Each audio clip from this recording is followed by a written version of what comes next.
Ngumingiti nga ba ang painting na 'to? Mga kaibigan, ito ay ang The Mona Lisa painting na itinuturing bilang isa sa pinakasikat na painting sa ating mundo.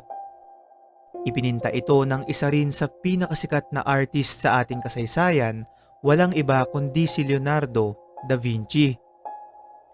Ang mga piyesa ni Da Vinci kagaya na lamang ng The Last Supper, Saint John the Baptist, Vitruvian Man at marami pang iba ay madalas nasasangkot sa mga misteryo at kababalaghan dahil sa mga kakaibang larawang nakapaloob dito na pinaniniwalaang mayroong nakatagong sikreto.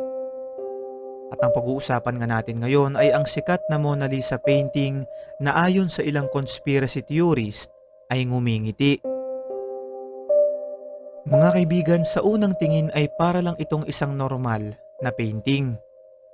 Kaya lang, isa sa mga dahilan kung bakit ito sikat na sikat sa ating mundo ay dahil sa paraan ng pagkakapinta sa kanyang bibig na di umano ay parang ngumingiti.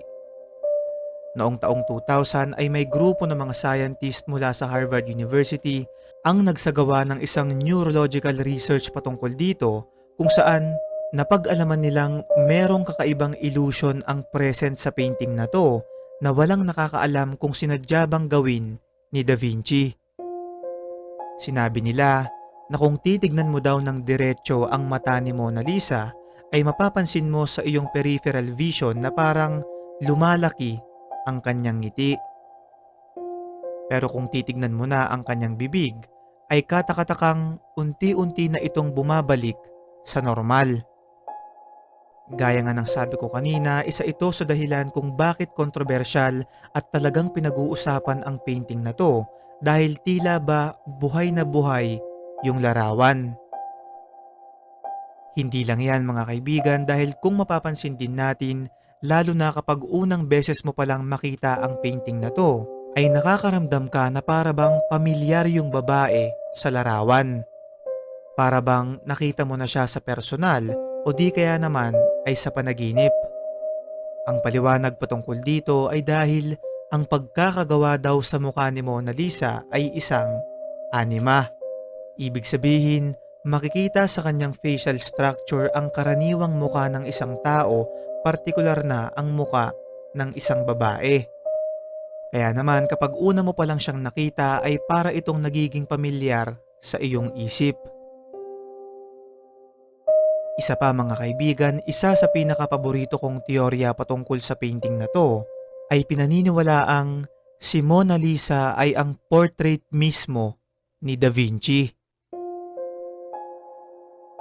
Ayon sa mga eksperto, ay sarili daw talaga ni Da Vinci ang kanyang unang iginuhit sa painting na to na di kalaunan ay dinagdagan niya na lang ng layers at iba pang mga elemento na nagresulta sa muka ni Mona Lisa. Ayon pa nga sa former chairman ng Cultural Heritage sa Italy na si Silvano Vincenti, ay kapag zoom in daw natin yung painting ay meron tayong makikitang initials sa kanyang mata na letter L at V. Ang mga initials na to ay pinaniniwalaang tumatayo sa pangalan ni Leonardo da Vinci. Kaya lang, ayon sa ilang experts ay nabuo na lang daw ang mga letrang ito dahil sa mga cracks ng painting dahil sa sobrang luma nito. Kahit pa ganon ay kumbinsido pa rin ang ilang mga conspiracy theorist na ang painting daw na to ay ang portrait mismo ni Da Vinci. Mga kaibigan, ang aking mga binanggit ay pawang mga teorya lamang at hanggang ngayon ay walang konkretong paliwanag o ebidensya na magpapatunay na ito ay totoo. Ito lang ay ibinahagi ko sa inyo sapagkat masarap pag-usapan ang mga bagay na nagsisilbing palaisipan sa ating lahat. Napakatanda na ng ating mundo at wala talagang nakakaalam ng totoo dito sa mundo nating punong-puno ng hiwaga. Ikaw kaibigan, sa tingin mo ba ay talagang ngumingiti ang painting na to? I-comment mo sa baba ang iyong opinyon at magkakasama natin itong pag-usapan. At Ano pa man mga kaibigan ay wala pa rin sino man sa atin ang nakakalam kung totoo ba to o hindi. Kaya nga sa atin ito lang ay isang hiwaga.